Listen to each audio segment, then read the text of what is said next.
Hello, hello. Happy Good Friday to you.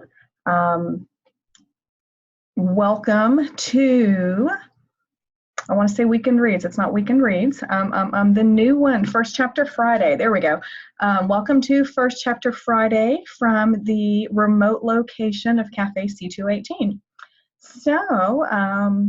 Been just kind of hanging out here in my little corner office.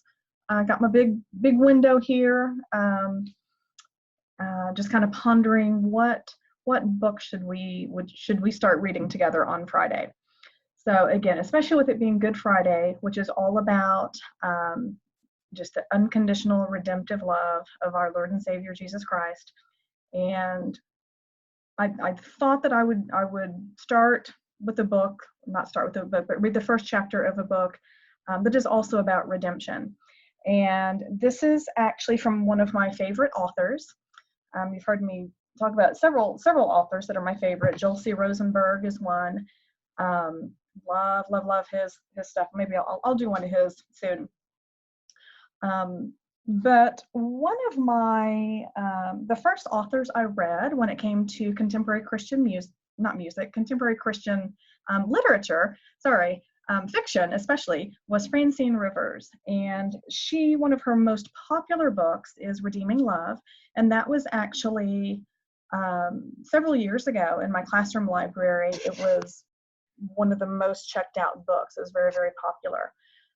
So I thought I would I would read the first chapter of one of her books called Bridge to Haven by Francine Rivers. And again, it's a story about redemption. So I'm going to start by reading the back, and then I'll come in and we'll get into the first chapter. So it says, she's burned every bridge to get exactly what she thought she wanted. Now all she wants is a way back home. To those who matter in Hollywood, Lena Scott is the hottest rising star to hit the silver screen since Marilyn Monroe. Few know her real name is Abra. Even fewer know the price she's paid to finally feel like she's somebody. To Pastor Ezekiel Freeman, Abra will always be the little girl who stole his heart the night he found her, a wailing newborn abandoned under a bridge on the outskirts of Haven. Zeke and his son, Joshua, Abra's closest friend, watch her grow into an exotic beauty. But Zeke knows the circumstances surrounding Abra's birth have etched scars deep in her heart, scars that leave her vulnerable to a fast-talking charmer who lures her to Tinseltown. Hollywood feels like a million miles from Haven. And naive Abra quickly learns what's expected of an ambitious girl with stars in her eyes. She discovers too late that fame comes at a devastating price. In this riveting saga of temptation, grace, and unconditional love, the beloved author of Redeeming Love delivers big canvas storytelling at its very best. Y'all, I've got a hair like tickling my nose. I'm so sorry. Oh, goodness. All right. So again, it's like 1950s-ish Hollywood. Actually, not the 1950s, because if they're talking about Marilyn Monroe, that would have been in the 60s. But anyway, that era. Chapter 1. Yes, you have been with me from birth. From my mother's womb, you have cared for me. Psalm 71:6. 1936. Filling his lungs with cool October air, Pastor Ezekiel Freeman started his morning vigil. He had laid out the route on a map when he first came to town. Each building brought people to mind, and he upheld them before the Lord, giving thanks for trials they had come through, praying over trials they now faced, and asking God what part he might play in helping them. He headed for Thomas Jefferson High School. Wow, y'all. So here in Dallas, I don't know who all's watching this, but here in Dallas, we have a Thomas Jefferson High School, TJ, and actually my cousins graduated from there. And we had some horrible storms blow through this past October, and TJ was one of them that was pretty much a total loss, y'all. So it's been a few years since I've read this book, so I was just like, oh my gosh, Thomas Jefferson High School. He passed by Eddie's Diner, the students' favorite hangout place. The lights were on inside. Eddie came to the front door. Morning, Zeke. How about a cup of coffee? Zeke sat at the counter while Eddie made stacks of hamburger patties. They talked about high school football and who might win a scholarship. Zeke thanked Eddie for the coffee and conversation and headed out into the dark again. He crossed Main Street and walked down to the railroad tracks toward Hobo Junction. He could see a campfire and approached the men sitting around it, asking if they minded if he joined them. Several had been around town long enough to have met Zeke before. Others were strangers, men who looked tired and worn from crisscrossing the country, picking up odd jobs along the way, living hand to mouth. One young man said he liked the feel of the town and hoped to stay. Zeke told him the lumberyard north of town was looking for a loader. He gave the young man a card with his name and the church's address and phone number. Stop by any time. I'd like to hear how you're doing. Sorry. The crickets in the tall grass and the hoot owl in a towering pine fell silent as a car pulled into Riverfront Park, stopping near the restrooms. A young woman got out of the driver's seat. The full moon gave her enough light to see where she was going. Groaning in pain, she bent and put her hand over her swollen belly. The contractions were coming swiftly now, not even a minute between. She needed shelter, some hidden place to give birth. She stumbled through the darkness to the ladies' room, but the door wouldn't budge. Uttering a strangled sob, she turned away, searching.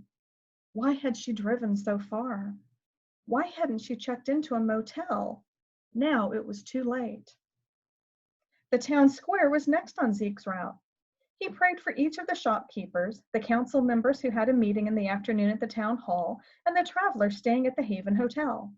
It was still dark when he walked along 2nd Street and spotted Leland Dutcher's produce truck turning at the mouth of the alley alongside Gruning's Market. Everyone called him Dutch, including his wife, who was in the hospital suffering through the last stages of cancer. Zeke had sat with her several times and knew she grieved more about her husband's lack of faith than her own approaching death. I know where I'm going. I'm more worried about Dutch will end up. The man worked 6 days a week and saw no need to spend the 7th in church. In truth, he was mad at God and didn't want to give him the time of day. The truck's brakes squealed briefly as it stopped. Dutch rolled down his window. Cold morning to be gadding about the streets, Pastor. Have girlfriend tucked away somewhere? Ignoring the sarcasm, Zeke pushed his cold hands into his pockets. This is the best time to pray. Well, hellfire and hallelujah, don't let me stop you from doing your business. He barked a hard laugh. Zeke came closer. I saw Sharon yesterday. Dutch let out his breath. Then you know she's not doing too well.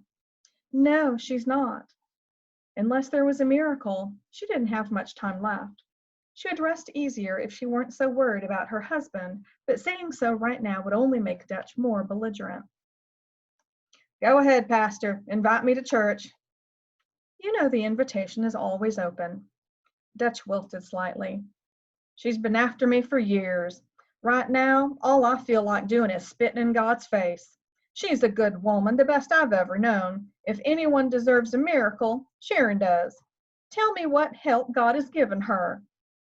Her body will die, Dutch, but Sharon won't. He saw the flicker of pain and knew the man wasn't ready to listen to more. Want help unloading the truck? Thanks, but I think I can manage on my own. Dutch ground the gears, uttered a vile word, and drove down the alley.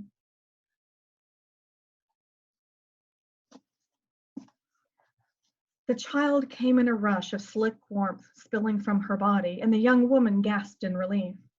The iron clawing embrace was gone, leaving her time to catch her breath. Panting in the shadows beneath the bridge, she looked up between the steel supports to the star-studded sky. The baby lay pale and perfect in the moonlight on a dark blanket of earth. It was too dark to see if it was a boy or a girl. But then, what did that matter? Body feverish, the young woman struggled out of her thin sweater and laid it over the infant. A cold breeze was blowing in. Zeke pulled up the collar of his jacket. He walked along Mason, across First and down McMurray, back up Second toward Good Samaritan Hospital. The bridge came to mind, but it was in the other direction. During summer months, he often crossed over to Riverfront Park, especially when the camp was full of visitors living in pitch tents at the small adjacent campground. No one would be in the campground this time of year with temperatures dropping and leaves falling. The darkest was loosening, though it would still be a while before the sun rose. The darkness was loosening, though it would still be a while before the sun rose. He should be turning for home, but the bridge loomed in his mind. Zeke changed direction and headed for the bridge and Riverfront Park. He blew into his hands. He should have worn gloves this morning. He stopped at the corner, debating whether to go to the bridge or make his way home. He always showered and shaved before sitting down to breakfast with Mary Ann and Joshua. Going to the bridge now would mean he'd get home late. But he felt a sense of urgency. Someone needed help. It would only take 10 minutes to walk to the bridge, less if he quickened his pace. He wouldn't have any peace unless he did. Shivering violently, the young woman rolled up her car window, knowing she would never be free of guilt and regret. Her hand shook as she turned the key she had left in the ignition. She just wanted to get away from this place. She wanted to cover her head and forget everything that had happened, everything she had done wrong. Turning the steering wheel, she pressed down too hard on the gas. The car skidded to one side, sending a rush of adrenaline through her. She corrected quickly as the wheels shot pebbles like bullets into the park. Slowing, she turned right toward the main road, staring ahead through tear-blurred eyes. She'd go north and find a cheap motel. Then she would decide how to kill herself. The breeze moved down over the sandy beach and beneath the bridge. No longer in the protected warmth of her mother's womb, the abandoned baby felt the stinging cold of the world. A soft cry came out, then a plaintive wail. The sound carried across the water, but no lights went on in houses above the river. The steel trusses rose above the trees. Zeke crossed the old river road and took the walkway over the bridge. He stopped halfway across and leaned on the railing. The river rippled beneath him. It had rained a few days ago, leaving the beach smooth and packed. The place was deserted. Why am I here, Lord? Zeke straightened, still troubled. He waited another moment and then turned away. Time to head home. A soft mewling mingled with the sounds of the river. What was it? Holding the rail, he leaned over, peering into the shadows of the abutment. The sound came again. He walked quickly across the bridge and cut across to the grassy knoll to the parking lot. Was it a kitten? People often dumped unwanted litters along the road. He heard the sound again, and this time he recognized it. Joshua had sounded like that when he was an infant. A baby? Here? He searched the shadows, heart pounding. He spotted footprints. He went to the riverbank and followed them across the sand to the gravel beneath the bridge. Pebbles crunched under his feet. He heard it again, weaker this time, but so close he looked carefully before he stepped. Frowning, he hunkered down and picked up what looked like a discarded sweater. Oh, Lord. A baby lay so still, so small, so white. He wondered if he was too late. A girl. He slipped his hands beneath her. She weighed next to nothing. As he lifted her into the curve of his arm, her arms spread like a tiny bird, attempting flight, and she let out a tremulous cry. Surging to his feet, Zeke yanked open his jacket, popping shirt buttons so he could tuck the baby against his skin. He breathed on her face to warm her up. Scream, sweetheart, scream as loud as you can. You hold on to life now, you hear? Zeke knew every shortcut and was at Good Samaritan Hospital before the sun came up. Zeke came back to the hospital in the middle of the day to see Sharon. Dutch was with her, looking grim and worn. He held his wife's frail hand between his and didn't speak. Zeke spoke to both of them. When Sharon held out her hand, he took it and prayed for her and for Dutch. He couldn't leave without going back to the nursery.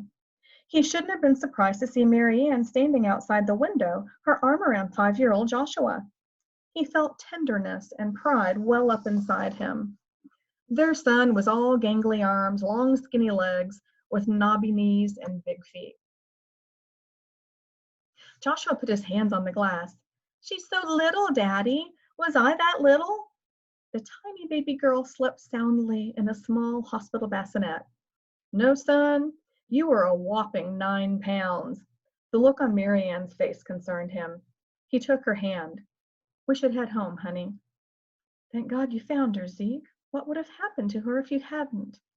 Marianne looked at him. "We should adopt her." "You know we can't. They'll find someone to take her." He tried to lead her away. Marianne wouldn't budge. "Who better than us?" Joshua joined in. "You found her, Daddy. Finders keepers." "She's not a penny I found on a sidewalk, son. She needs a family." "We're a family." "You know what I mean." He cupped Marianne's cheek. "You've forgotten what it was like to take care of a new baby." "I'm up to it, Zeke. I know I am." "Why shouldn't she be ours?" She drew back. "Please don't look at me like that. I'm stronger than you think." Her eyes filled before she turned. "Just look at her. Doesn't she break your heart?" He did look, and his heart softened. But he had to be practical. "We should go." Marianne squeezed his hand. "Pure, genuine religion in the sight of God is shown by caring for widows and orphans." "Don't use scripture against me when it's you I'm trying to protect." Joshua looked up. "Protect from what, Daddy?" "Nothing." Marianne gave Zeke a quelling glance. "It's just an idea your daddy got into his head a long time ago. He'll get over it. God put her in your arms, Zeke. Don't tell me he didn't." Marianne looked at him with doe eyes. "We have our boy. A little girl would make everything perfect. Haven't I said so?" She had. Marianne had always yearned for more children, but the doctor had warned them that her heart, damaged by childhood rheumatic fever, wasn't strong enough to survive another pregnancy. Zeke felt his resolve dissolving. "Marianne, please, stop." It had taken months for her to recover after Joshua's birth. Caring for another newborn would be far too taxing for her. "We can be foster parents. Let's bring her home as soon as we can. If it's too much, then—" Her eyes grew moist. "Please, Zeke." 10 days later, Dr. Rubenstein signed the release forms for little Jane Doe and placed her in Marianne's arms. "You'll make fine foster parents." After the first 3 nights, Zeke started to worry. Marianne was up every 2 hours feeding the baby. How long before her health suffered? Though she looked exhausted, she couldn't have been happier. Sitting in a rocking chair, Marianne cradled the baby in her arms and fed her a bottle of warm milk. "She needs a real name, Zeke, a name full of promise and hope." "Abra means Mother of Nations." He said it before he could stop himself. Marianne laughed. "You wanted her all along, didn't you? Don't pretend you didn't." How could he not? Still, he felt a jab of fear. "We're foster parents, Marianne. Don't forget that. If things become too much for you, we'll call the caseworker. We'll have to give Abra back." "Give her back to whom?" "The caseworker wants this to work, and I don't think there's anyone in town who'd take Abra away from us now, do you?" Peter Matthews, a teacher at the local elementary school, and his wife Priscilla had expressed interest early on, but with an infant of their own, they had agreed Abra should stay with the Freemans if they were able to handle it. Marianne set the empty bottle aside and raised the baby to her shoulder. "We'll need to save money so we can add another bedroom. Abra won't be a baby for long. She'll be in a crib, then a regular bed. She'll need a room of her own." There was no reasoning with her. All of Marianne's motherly instincts had kicked in, but each day wore her down a little more. Catnapping throughout the day helped, but catching a few minutes of sleep here and there wouldn't be enough to keep her healthy. She was already tousle-haired and ashen, with dark circles under her eyes. "You sleep in tomorrow morning. I'll take her with me." "In the dark?" "Plenty of street lights, and I know the town like the back of my hand." "She'll be cold." "I'll bundle her up." He folded a blanket into a triangle, plucked Abra from Marianne's arms, tied it around his waist and neck, and straightened. "See, she's snug as a bug in a rug, and right next to his heart where she'd been from the first moment he'd laid eyes on her." Sometimes Abra fussed when he took her out for his early morning walks, and he would sing hymns to her. "I come to the garden alone while the dew is still on the roses." She'd sleep for a while and stir when Zeke stopped in at Eddie's diner or paused to talk with Dutch. "Good of you to take on that little one. Isn't she a cutie with all that red hair?" Eddie ran a fingertip over Abra's cheek. Even hard-hearted Dutch smiled as he leaned out the window of his truck to peer at her. "Looks like a little angel." He drew back. "Sharon and I always wanted kids. He said it like it was another black mark against God. Sharon had passed away, and Zeke knew the man was grieving. When Aubra's tiny fingers grasped Dutch's pinky, he looked ready to cry. Who'd leave a baby under a bridge, for heaven's sake? Good thing you happened by. It was no accident. Me going there that morning? How so? Dutch's engine rumbled in neutral. I felt impelled to go. God does that sometimes. Dutch looked pained. Well, I won't speculate. No question that little girl needed someone that morning or she'd be dead and buried by now. Like Sharon, his eyes had said. If you ever want to talk, Dutch, just call. Better just give up on me. Sharon didn't. Why should I? As Aubra grew, she slept longer between feedings, and Marianne got more sleep. Even so, Zeke didn't give up carrying Aubra on his walks. I'll keep at it until she sleeps through the night. Getting up every morning before the alarm, he'd dress and peek into the children's bedroom and find Aubra wide awake, waiting for him. 1941, so it's 5 years later. Even the demands of an easy child could wear on someone, and Zeke saw the toll on Marianne. When he came home one afternoon in June and found Marianne asleep on the couch while Aubra, now 4 years old, dunked her doll up and down in the toilet bowl, he knew things were going to have to change. You're exhausted. Aubra can get into something faster than I can say Jack Sprat could eat no fat. You can't go on like this, Marianne. Others in the congregation noticed how tired Marianne looked and voiced concern. Priscilla Matthews spoke to them one Sunday after services. Her husband had put up gates so their 4-year-old Penny couldn't escape the living room. The whole room is one big playpen right now, Marianne. I gave up and packed away everything breakable. Why don't you have Zeke bring Aubra over a couple afternoons a week? You can rest without worry or interruptions for a few hours. Marianne resisted, but Zeke insisted it was a perfect solution. Zeke bought lumber, nails, tar paper, and shingles and started work on a bedroom off the back of the house. 9-year-old Joshua sat on the boards, holding them steady while Zeke sawed. One of the parishioners added wiring for electricity. Another built a platform bed with pull-out drawers and helped Zeke put in windows overlooking the backyard. Though Zeke was less than enthusiastic about his son moving into a narrow converted back porch bedroom, Joshua loved his fort. His best buddy, Davy Upton, came over to spend the night, but the quarters were so tight, Zeke ended up pitching a tent for them on the back lawn. When he came back inside, he slumped into his easy chair. The fort's too small. Marianne smiled. Aubra tucked close beside her in the easy chair, a book of Bible stories open. I don't hear Joshua complaining. Those boys sound happy as crows in a cornfield, Zeke. Oh, it was Zeke saying that the fort's too small. So I was thinking it was a little kid. So he's upset with himself. And she's saying, no, the boys are fine with it. My bad. Let's see. I don't hear Joshua complaining. Those boys sounded happy as crows in a cornfield, Zeke. For now. If Joshua took after his father and his uncles back in Iowa, he would outgrow the space before he reached high school. Zeke turned on the radio and went through the mail. The radio had nothing but bad news. Hitler grew ever more ambitious. The insatiable Führer, F-U-H-R-E-R, continued sending planes west across the English Channel to bomb England while his troops stormed Russia's borders to the east.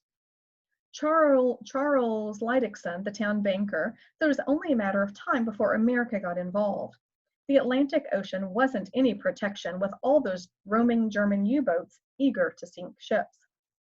Zeke thanked God Joshua was only 9 years old, and then felt guilty knowing how many other fathers had sons who might soon be going off to war. When Marianne, hang on, seeing how much we got here. All right. When Marianne finished reading the story of David and Goliath, she pressed Aubra closer. The child was half asleep, and Marianne looked too weary to rise. When she tried, Zeke came out of his seat. Let me tuck her in tonight. He lifted Aubra away from Marianne's side. The child melted against him, her head on his shoulder, her thumb in her mouth. Pulling the covers up and snuggling them around her, he bowed his head. She made prayer hands, and he put his around hers. Our Father, who art in heaven. When they finished, he leaned down and kissed her. Sleep tight. Before he could raise his head, she wrapped her arms around his neck. I love you, Daddy. He said he loved her too. He kissed each cheek and her forehead before he left the room. Marianne looked wilted. He frowned. He shook her head, smiling faintly. I'm fine, Zeke, just tired. There's nothing wrong with me that a good night's sleep won't cure. Zeke knew that wasn't true when she started to rise and swayed slightly. He caught her up in his arms and carried her into their bedroom, then sat on the bed with her in his lap. I'm calling the doctor. You know what he'll say. She started to cry. We need to start making other plans. He didn't have the heart to say it any other way, but she knew what he meant. I'm not giving up, Abra. Marianne. She needs me. I need you. You love her as much as I do, Zeke. How can you even think about giving her away? We should never have brought her home. Zeke rocked his wife for a moment, then helped her remove her chenille robe and settled her in bed. He kissed her and turned out the light before closing the door. He almost tripped over Abra sitting cross-legged in the hallway, her teddy bear clutched against her chest, thumb in her mouth. He felt a jolt of misgiving. How much had she overheard? He lifted her into his arms. You're supposed to be in bed, little one. Tucking her in again, Zeke tapped her on the nose. Stay under the covers this time. He kissed her. Go to sleep. Sinking into his chair in the living room, he put his head in his hands. Did I misunderstand, Lord? Did I allow Marianne to sway me when you had another plan for Abra? You know how much I love them both. What do I do now, Lord? Oh God, what do I do now? Abra sat shivering in the front pew while Mommy practiced hymns at the piano, even though Daddy had turned on the furnace so the sanctuary would be warm for tomorrow's service. Miss Mitzi said without the heater up and running properly, the church smelled damp and moldy as a graveyard. Abra told her she didn't know what a graveyard smelled like, and Miss Mitzi said, well, don't look at me like that, Missy. Only way I'll go is if I'm carried there in a pine box.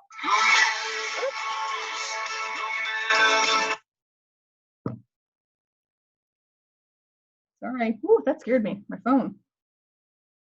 Let me put that on silent real quick. That scared the bejeebers out of me. Okay, sorry. I jumped. All right. In a pine box.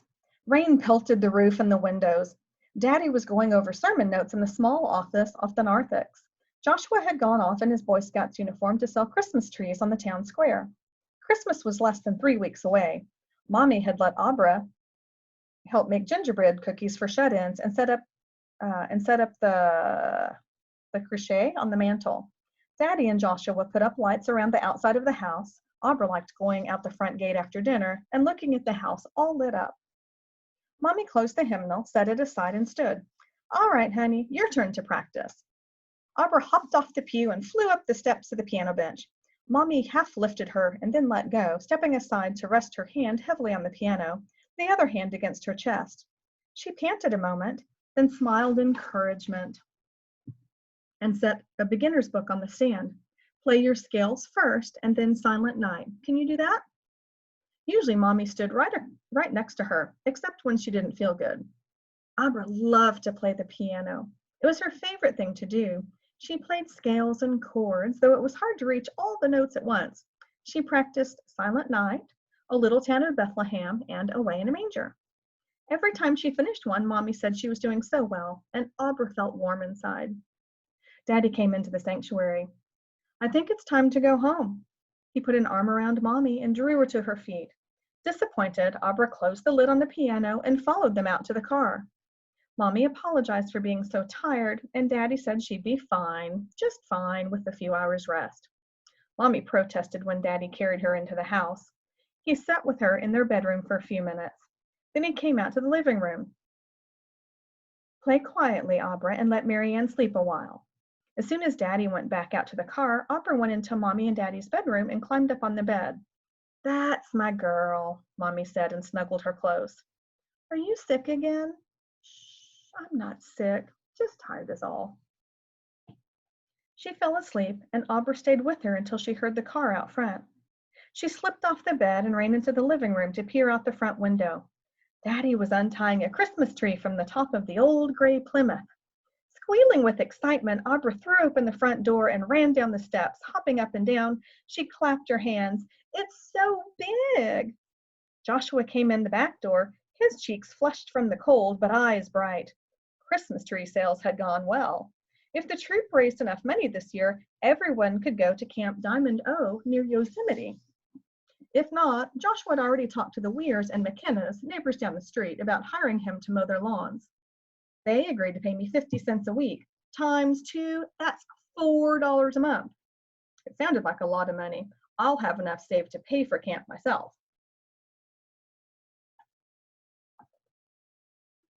After dinner, Mommy insisted on doing the dishes and told Daddy to go ahead and open the box of ornaments and get started on the tree. Daddy untangled and strung the lights on the tree. He turned them on before he started unwrapping ornaments and handing them over one by one for Joshua and Abra to hang. You take care of the top branches, son, and leave the bottom half to Abra. Something crashed in the kitchen. Startled, Abra dropped a glass ornament as Daddy surged to his feet and bolted for the kitchen. Marianne, are you all right? Shaking, Abra stooped to pick up the pieces of the ornament she'd broken, but Joshua moved her aside. Careful, let me do it. You might cut yourself. When she burst into tears, he pulled her close. It's okay, don't cry. Abra clung to him, her heart thumping fast and hard as she listened to Mommy and Daddy arguing. They were trying to talk quietly, but Abra could still hear them. She heard sweeping and something being dumped in the trash under the sink. The door swung open and Mommy appeared, her smile dying. What's the matter? She broke an ornament. Daddy picked Abra up. Did you cut yourself? She shook her head. Daddy patted her bottom. There's no reason to be upset.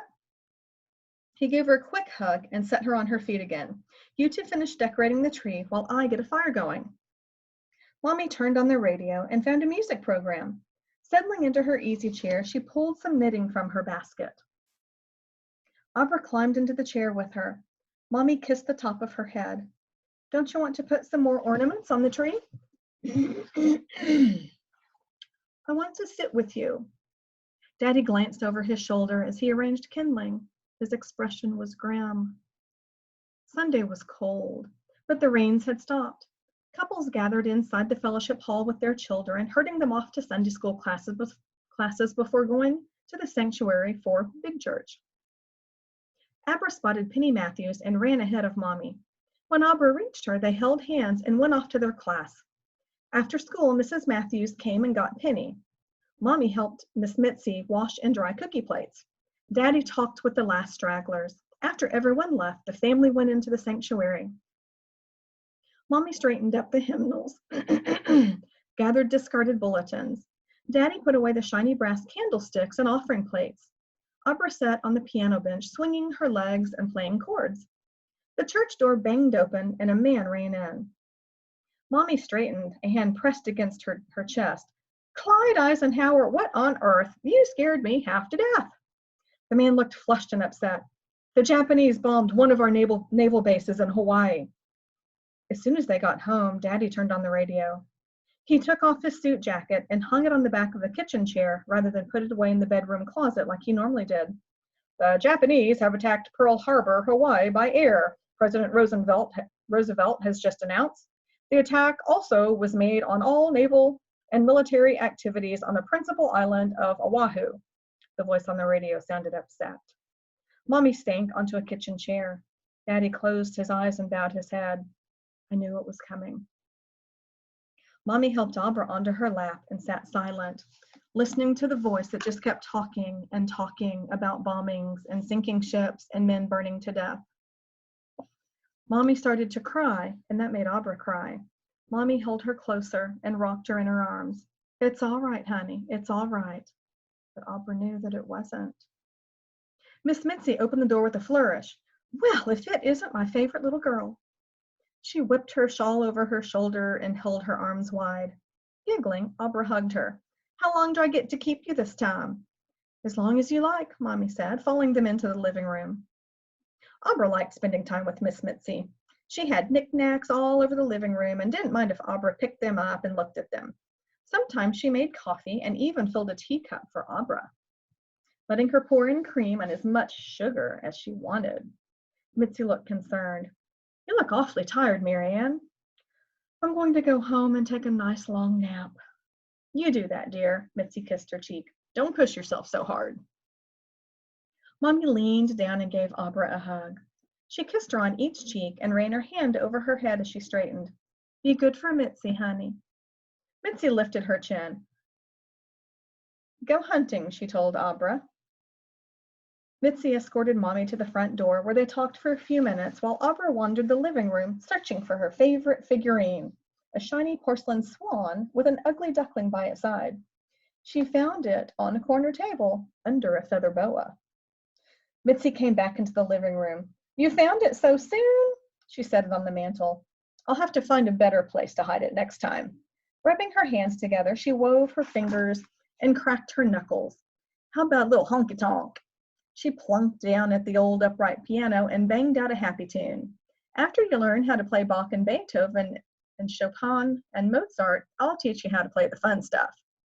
Her hands flashed up and down. She stood, nudging the stool aside and kept playing, putting one foot out and then the other in a clumsy hop, kick.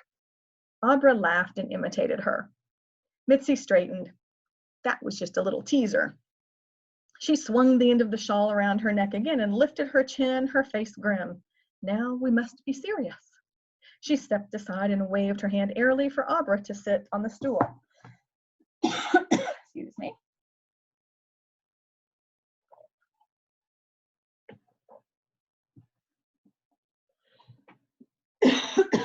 Excuse me.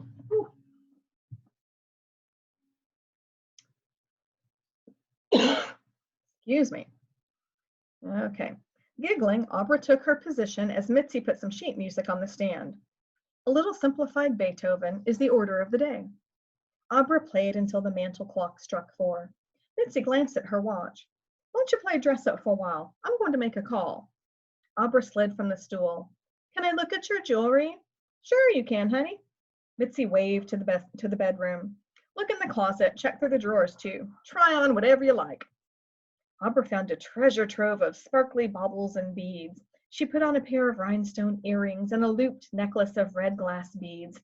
She added one of the pearls and another necklace with jet black beads. She liked the weight of flash and glory around her neck. Spying Mitzi's rouge pot, she rubbed a bit on each cheek, then used Mitzi's eyebrow pencil. Lost my place. There it is. She chose the darkest red lipstick from Mitzi's hoard of small tubes. Opening her mouth wide, she imitated one of the women she'd seen in the church ladies' restroom and smeared on the lipstick. She dug through more makeup and powdered her cheeks, coughing as a sweet-scented cloud engulfed her. Are you all right in there? Mitzi called from the other room. Waving her hands around her face, Abra said she was fine and dandy and headed for Mitzi's closet. She put on a wide-brimmed hat with a big red bow and found a black shawl with embroidered flowers and a long fringe.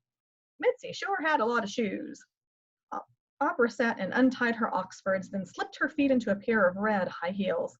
Oh, ma! Mitzi hurried over and grabbed her hand. Pastor Zeke is coming to pick you up. I've got to get you cleaned up before he gets here. She laughed as she whipped off the big hat and sent it sailing into the closet. She unwound the shawl. An admirer gave me this when I was singing in a cabaret in Paris 150 years ago. What's a cabaret? Oh, forget I mentioned it. Mitzi flung the shawl on the pink chenille bedspread. And these old necklaces? Good grief, how many do you have on? I'm surprised you're still standing under all this weight. Come on now, into the bathroom. Mitzi smeared on cold cream and wiped it away again. She giggled. Don't you look like a little clown with those black brows and red lips? She giggled again, scrubbing Abra's cheek until they tingled. The doorbell rang. Well, that's the best we can do. She tossed the washcloth aside, straightened Abra's dress, fingered her hair here and there, and patted her cheek. You look just dandy, sweetie pie. She took her hand and went back into the living room. Wait right here. She went to the door and opened it quietly. Come on in, Pastor Zeke. Daddy took one look at Abra and his brows shot up. His mouth twitched as he gave a sideways look at Mitzi. Y'all, I can remember times like that, playing in my mom's makeup, thinking, I can like wipe it off and like putting on the big clown lips and it would stain skin, and like trying to act so nonchalant, but yet the remnants were there. Oh, Pepper says hello. I don't know if you heard her. Mitzi put her hands behind her back and smiled, all innocence. Put the blame on my account, Zeke, she grinned. I told her to have anything she wanted in my room while I called Marianne. I forgot all the temptations. Marianne sounded so tired, I said I'd call you.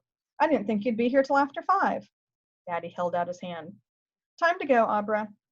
Mommy was asleep on the couch. She roused, but Daddy told her to rest. He'd fix dinner. He told Abra to play quietly. Joshua came in the back door and talked with Daddy. The telephone rang. For the first time Abra could remember, Daddy ignored it. Mommy seemed better when they all sat down to dinner. Daddy prayed the blessing.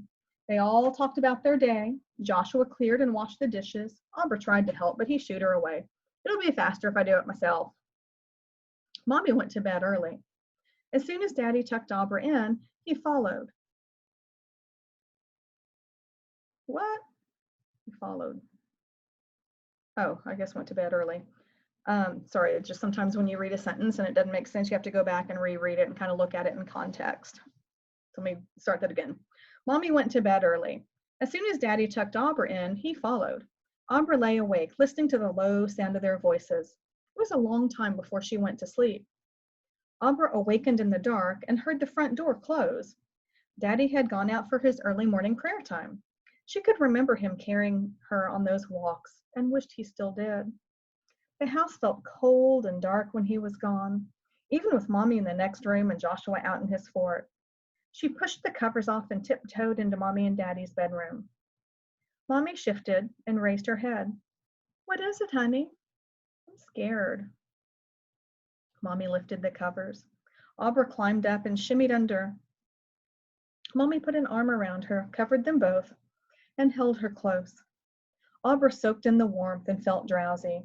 She awakened when Mommy made an odd sound, a low groan, and muttered, "Not now, Lord, please not now." She moaned again, her body stiffening. She rolled onto her back. Abra turned over. "Mommy? Go to sleep, baby. Just go back to sleep." She spoke in a strained voice, as though talking through her teeth. She made a sobbing sound, and then she let out a long breath and relaxed. "Mommy!"